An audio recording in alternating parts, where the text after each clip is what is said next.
শতকরা 95% মানুষ বন্ধের জমিন এমনি দখল করে আমাদের এই সমাজে। স্লোগান বানাইছে, স্লোগান, সাবধান বাবার সম্পদের অংশ নিতে নাই, অংশ নিলে ধ্বংস হয়ে যাইতে হয়। অংশ নিলে বংশ থাকে না, এটা কথা শোনা যায় না? কি ভাই রাগ করতেছেন? হ্যাঁ, রাগ করতেছেন? অংশ নিলে বুঝি ধ্বংস হয়ে যাইতে হয়। এই কথাটা কি সত্য না মিথ্যা? কত পার্সেন্ট মিথ্যা?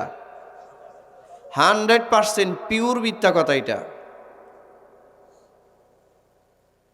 বাবার সম্পদের অংশ ছেলেদের বেশি না মেয়েদের বেশি? ছেলেদের বেশি।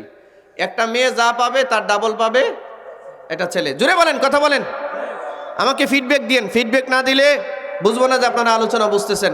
বলেন, বাবার সম্পদের অংশ ছেলের বেশি না মেয়ের বেশি? দুই মেয়ে যা পাবে সমপরিমাণে এক ছেলে তা পাবে। মিন হাজ্জিল উনসাইন, এই কনস্টিটিউশন, এই সংবিধান আল্লাহ কোরআন মাজিদে দিয়েছেন।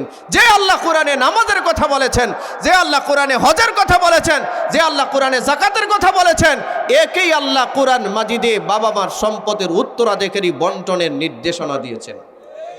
এইভাবে বাবার সম্পদ বন্টন করো, চালাকি করবা না।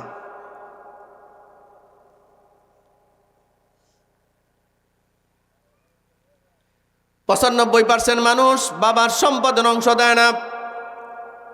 লামসাম বুঝায়া এটা ওইটা বলে ভয়ভীতি দেখায় পারে না, বন্ধের কি পিটায়া বাড়ি থেকে বের করে দেয়, আসতেই দেয় না বাড়িতে।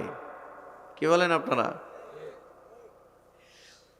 5% মানুষ যারা বোনের হক দেয়, এমন এমন জায়গা দেয় যে জায়গার দলিল নাই, রাস্তা নাই, ফসল হয় না, ডুবা, খাস, কোন রকম একটা লামসাম বুঝাইয়া দেওয়া আর কি।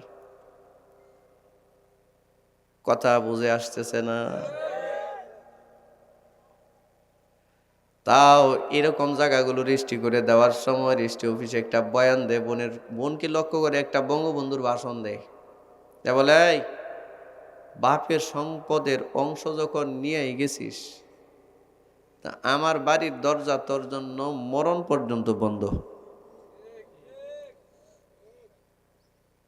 ঠিকের আওয়াজ আসতে কেন? রুগীর সংখ্যা বেশি। হ্যাঁ, ঠিক না? আচ্ছা, শুধু তাই না, আবারও বলে, তুই মারা গেলে তোর জানাজায় আমি যাব না, আমি মারা গেলে আমার মুখ দেখতে আসবি না, তোর সাথে আমার যত সম্পর্ক আছে সব ডিসকানেক্টেড, কোনো সম্পর্ক নাই।